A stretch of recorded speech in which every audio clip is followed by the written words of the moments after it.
सर्वाश्च धातु धान्यो धराति परशुभा असौजस्ताम्रो अरुण उत बभ्रो सुमङ्गलः जेचेन गुं रुद्रा अभितो दिक्षो श्रिताः सहस्रशो वेखा गुहेन ईमहे असोजो वसर्पति नीलग्रीवा विलोहितः उतेनङ्गो वा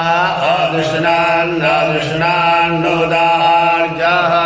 सदिष्टो मृणयातिनः नमोऽस्तु नीलग्रीवाय सहस्राक्षाय मेढुखे अथो जे अस्य सत्वानो